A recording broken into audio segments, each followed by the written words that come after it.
speaking of hope, we have a couple of gentlemen on the line here, and they're going to talk to us about something we've been discussing recently, which is religious freedom. And we're going to continue that conversation this morning with Jason Adkins of the Minnesota Catholic Conference and also Michael Pauley of the South Dakota Catholic Conference about the concepts of religious freedom and, again, the saints who embodied and defended it. So I'm looking forward. I don't know who these saints are, but I can think of maybe a couple. So welcome, gentlemen. Good morning. Good to be with you. Yeah. So, Jason, why don't you tell me a little bit about what you do in encountering and sharing your Catholic faith in your position as the executive director of the Catholic Conference in your area?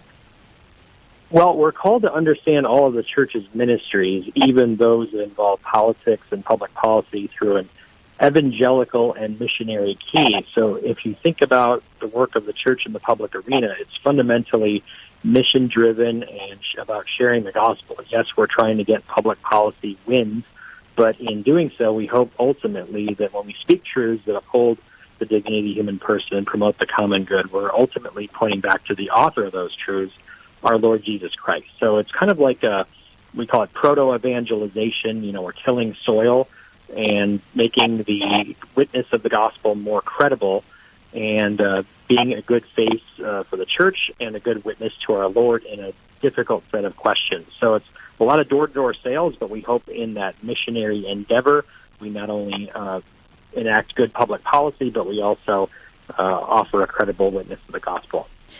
It's definitely not a calling for all of us. I would say not for me, but at the same time, I'm so grateful for those who are in this battle. You know, we're all called to different battlefields, so I really appreciate it. Michael, what about you? How does your Catholic faith inform what you do and fuel it? Sure. Well, you know, it's become almost cliche to say this nowadays that, you know, we live in a culture that is, kind of increasingly bitterly divided along ideological and partisan lines. And what I really appreciate about my work is that I have the opportunity to go to our state legislature and statewide elected officials and bring an agenda that is not, you know, it's not the Democratic Party agenda. It's not the Republican Party agenda. It's, you know, the gospel of Jesus Christ. And, you know, recently the Catholic bishops of Poland issued a statement that I just think is so lovely. I kind of had it printed out here on my desk to look at and remind me what we're all about. And what the Polish bishop said is, more than once, we have publicly emphasized that the Church is not on the side of the right, the left, or the center, because the Church has its own side. The Church should stand on the side of the gospel. And I just think that's a beautiful articulation of what we represent in the public square. And I consider it an honor and a privilege to be able to do that in my small little political microcosm here in South Dakota. Yeah, and you know, the embodiment of us actually physically being present, because I think so many of the divisions happen on a screen or on TV or in our computers, you know, all these things going back and forth, the talking heads, and sometimes to just cut through that, just our physical selves, to bring us into those places and be the presence of peace, which it sounds like you're trying to do, and I love that. I think we need to somehow get back to recognizing our common humanity. So what a beautiful mission you have. So why don't you start, Michael? Let's just hear from both of you. What does religious freedom mean to you? We need to break it down so we really are understanding what a gift it is that we have here in the United States. Yeah. Well, I mean, there's certainly various ways that it can be defined, but I guess I would just start by referring to the Second Vatican Council's Declaration on Religious Freedom, which is Dignitatis Humanae, and this is a quote from that document. This freedom means that all men are to be immune from coercion on the part of individuals or of social groups and of any human power, in such wise that no one is to be forced to act in a manner contrary to his own beliefs whether privately or publicly, whether alone or in association with others, within due limits. And that's just a little one brief soundbite from the Vatican's declaration there. And then, of course, in our federal Constitution, the right is contained in the First Amendment, which is 26 concise words. Congress shall make no law respecting an establishment of religion or prohibiting the free exercise thereof or abridging the freedom of speech or of the press. So I guess, maybe just to kick the discussion off, there's sort of one definition from the Second Vatican Council and then also the words from our United States Constitution. Very good, and simply put, and yet not so simple when we get into the weeds here. What about you, Jason? Do you have anything to add to that in your particular, in your role? Well, religious freedom is not indifferentism. It doesn't mean that we can believe whatever we want or that truth ultimately doesn't matter. It's the ability to pursue truth consistent with conscience, like Michael was saying. It's the freedom to do what we ought, not what we want. So it's recognizing that the state isn't going to adjudicate theological disputes, but at the same time give people space to respond to the call of the Creator consistent with their conscience, that they can live their faith both in public and in private freely, because that adds value to the common good. And I think that's important to recognize, is that what religious freedom is not simply is believing things about the supernatural that can't be proven within the four corners of your sanctuary. It's a way of life. Religion is a way of life. That's why we call it the way in the gospel. And that's lived both publicly and privately in our ability to live our faith, and all people of faith to live their faith publicly and privately within due limits, as Michael noted, is something that should be respected. It's in the First Amendment precisely because it provides the moral and social capital necessary for a free society. So the founders wanted the government to stay out of religion precisely so it could do its work of upholding and building the social capital of a free society. If we want a government of limited and enumerated powers, you need people who are capable of governing themselves. And as George Washington himself said, the best way to do that is to inculcate a strong sense of religion within the populace. So religious freedom is not the separation of law and morality or religion and public life. There is a legitimate separation of church and state. But it's not to say that religious people have no right to participate in public debates or that morality has nothing to do with law. What you just said, either of you can answer this, but I guess I'm just confused how things have devolved, I guess, in terms of Christians being attacked for kind of being pushed into that private sphere, kind of saying you don't have a right to speak publicly, especially. You can go ahead and worship in your churches. What happened that has devolved, and what can we do about it, if anything? And either of you can respond to that. I'm going to let Jason go first on that one. That's a big one. Give him the hard ball. That's right.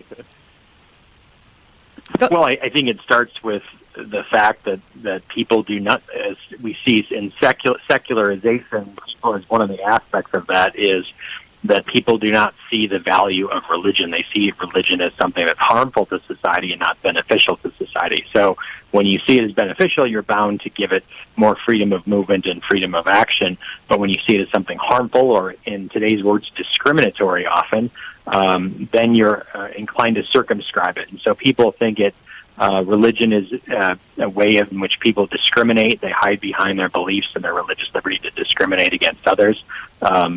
And so you see these sort of clash of ideologies coming into play where people whose expressive individualism, they want to assert their own identities, their own truths. We talk about my truth or your truth, and what is religion coming and doing?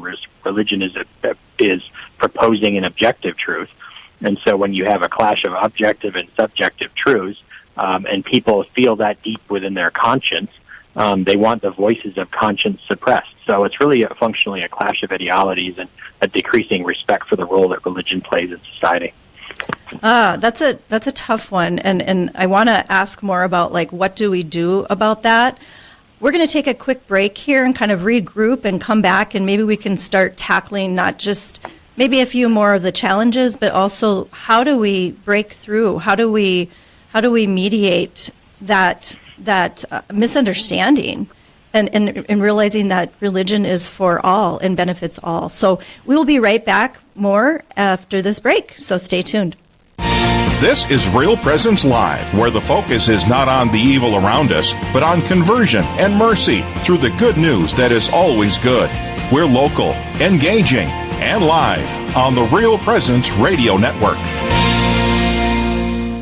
Searching for more great Catholic content? Visit our website at realpresenceradio.com. Find Catholic news you can trust, information about events coming up in the local area, and the latest on what's happening at the RPR network. And don't forget that you can listen to any of our stations around the clock from anywhere in the world. Need prayers for someone or something in your life? You can submit those through our online form for the entire family to pray for. Real Presence Radio, your family of faith and hope. Online at realpresenceradio.com. How do you know when someone may be contemplating suicide? I'm Father Chris Alar. This person will often exhibit certain warning signs, indicators such as their talk, like killing themselves or having no purpose in life, their behavior, like drug abuse, withdrawal from others, or abnormal sleep patterns, or their mood, like being depressed or having anxiety, can all be warning signs. So mental health professionals are now encouraging you to engage in dialogue with those who appear to be at risk. By talking openly about suicide, asking if they are okay, and listening to their feelings, you may save their life. To find out more, please visit suicideandhope.com so I can personally pray for anyone you've lost and to get our book, After Suicide, There's Hope for Them and You, which helps with any kind of suffering or loss, not just suicide. I promise it will help. What if you could earn a degree that offers the best of both worlds, an MBA and a master's degree in philosophy? The University of Mary offers one degree that combines world-class business training with a careful study of life's deepest questions through their combined MBA, MA, and philosophy program. By earning one degree in both philosophy and business online, you will rigorously engage the big ideas needed to address professional challenges. Visit catholicprofessional.life.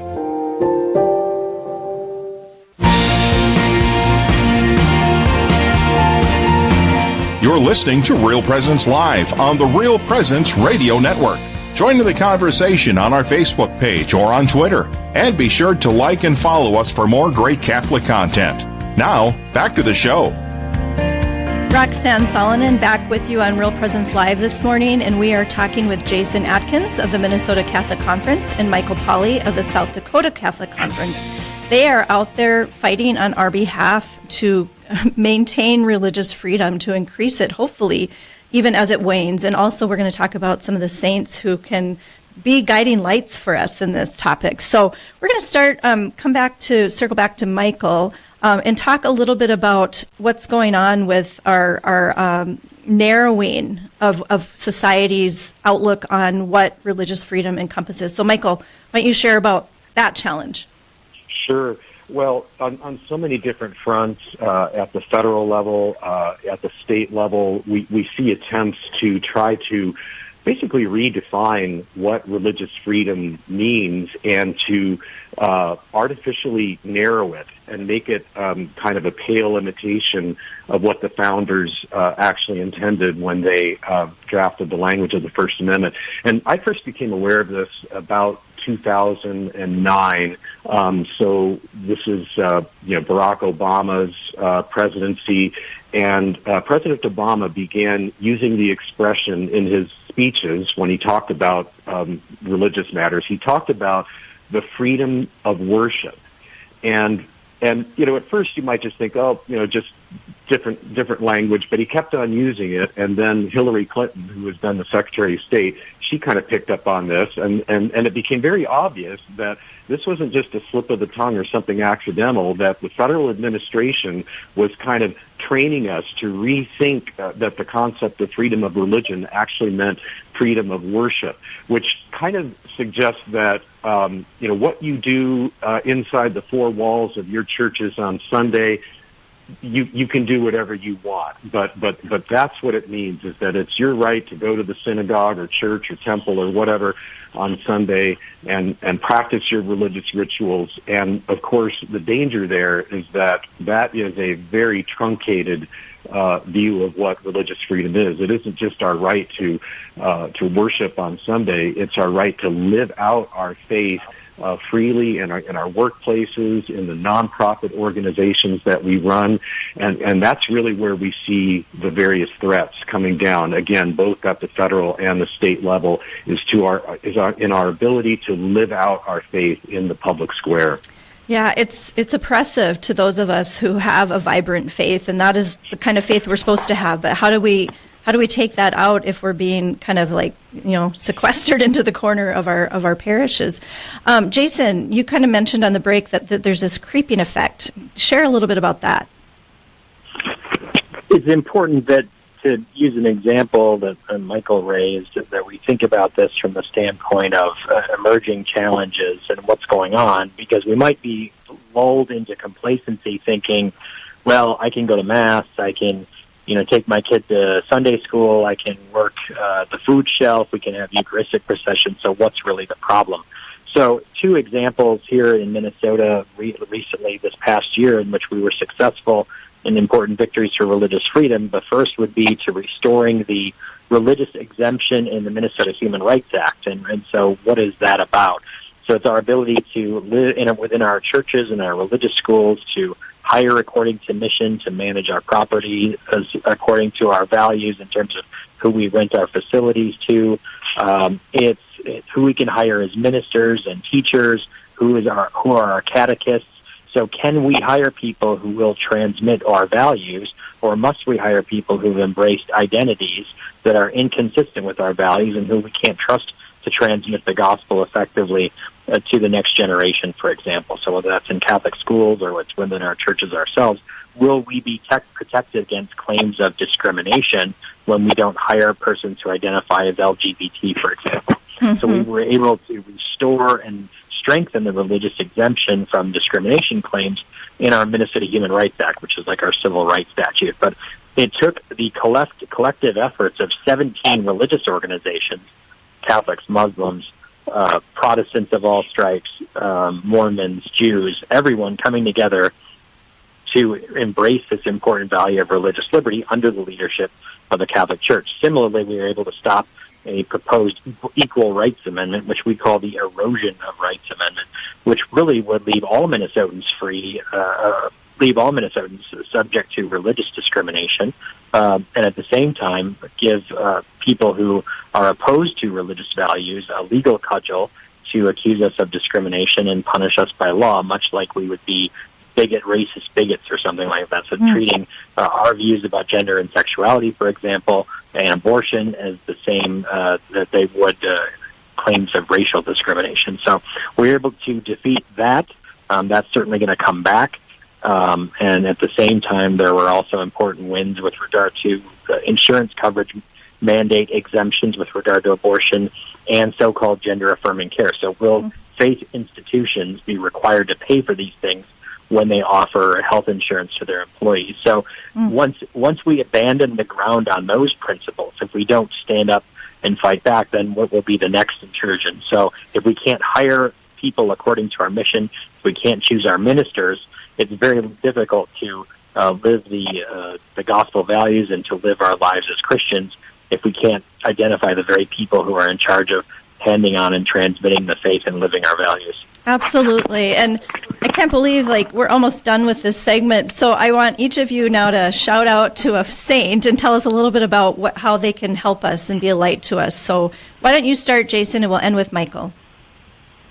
Well, we have in our office an icon and a relic of Blessed Miguel Pro, the saint of the Cristeros War, who clandestinely and with a lot of creativity, he's a great saint in terms of a creative witness of the gospel, dressing up in disguises when the faith and the church were persecuted in Mexico to bring Mass and confession and the sacraments to people while the church was being oppressed, and one who lived joyfully, and in his martyrdom when he was captured, he spread his arms out in a cruciform manner and said, "Viva Cristo Rey," long live Christ the King. And I think we need to make the Lord the King of our lives and make sure he is the one who is sovereign in our lives, and then live that in a joyfully and not be concerned about what this government policy or that government policy is going to do. How about you, Michael? It's going to have to be quick. Shout out the name, and we'll have to look them up. You bet. I'll just give you the name, Saint Justin Martyr, who died somewhere around 162 to 168 AD. Just Google it. There's a great story there about his martyrdom and how it ties into religious liberty.